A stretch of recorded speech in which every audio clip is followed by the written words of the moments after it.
Let's imagine that Brexit wins and the Gove Johnson sweeps away regulations as they want to, whichever one of them is Prime Minister. What would labour market regulations, Jonathan, do you think, be a significant part of the regulations that they want to see swept away? Is Britain a particularly heavily regulated labour market? Well, no, of course not. On any of the international indices of labour market regulation, Britain comes pretty low or high, depending which way you look at it. We have a pretty, as Alan said, we have a very flexible labour market, and the fact that we have relatively low unemployment and very high job churn is an indicator of that.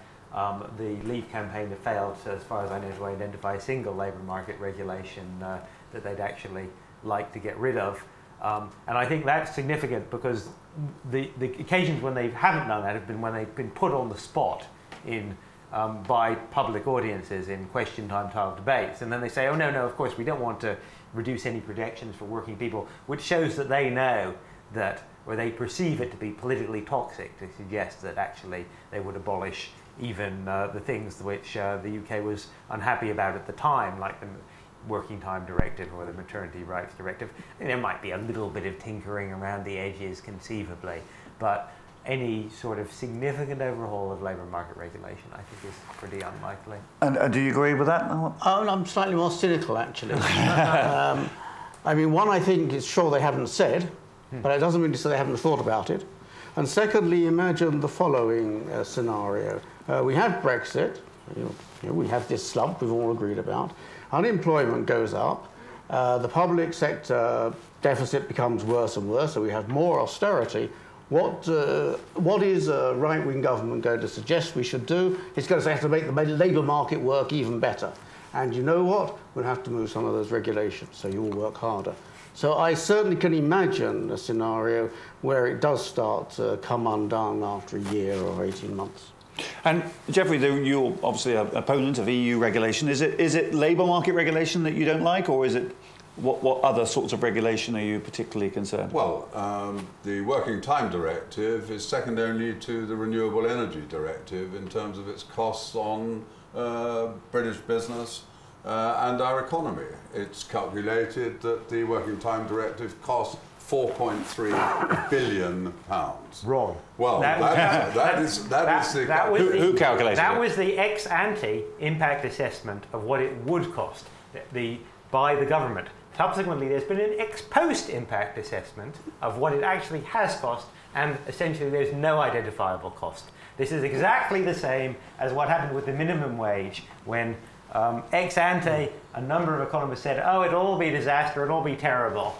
Made some back-of-the-envelope calculations, which turned out, in practice, to be complete fiction. We have an ex-post evaluation. We know that the Working Time Directive, it may have caused some minor problems in some areas, but essentially, in macroeconomic terms, the cost of the Working Time Directive has been essentially zero. We know that. Sorry? Yes, because we've got up there, yes.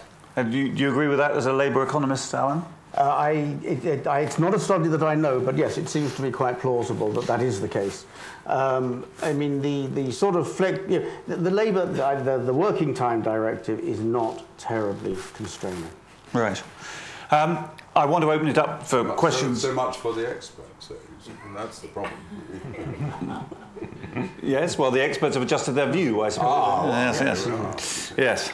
But that's the rational approach to science. Well, you say that, but it does confound common sense, doesn't it? If you think that all these regulations, which business complains about so much, actually are having no economic impact. But, I mean, I've had to look at this. The World Bank survey on the ease of doing business, for example, ranks us 6th in the world, 1 behind Hong Kong and 1 ahead of the US. So, and if you look at international surveys of ease of doing business, Britain comes very high, much higher than all sorts of countries. So it's the Express did a whole list of the worst regulations of the EU, and I think the top was the rule against excess packaging, and the second was some rule against maltreatment of animals in transport. And I don't know, most British people will probably worry about that. A whole lot of data protection and all. There are costly EU regulations, yes. But I don't know a single economist who doesn't think that the the damage to the UK economy coming from domestically imposed regulations, particularly planning and housing, isn't greater than that by a factor of 10 or 100. So I'm agreeing with Geoffrey here, as you said on immigration. A lot, things that we claim are Brussels problems are often our own fault. Well, sorry, go on. So-called gold plating. Yes.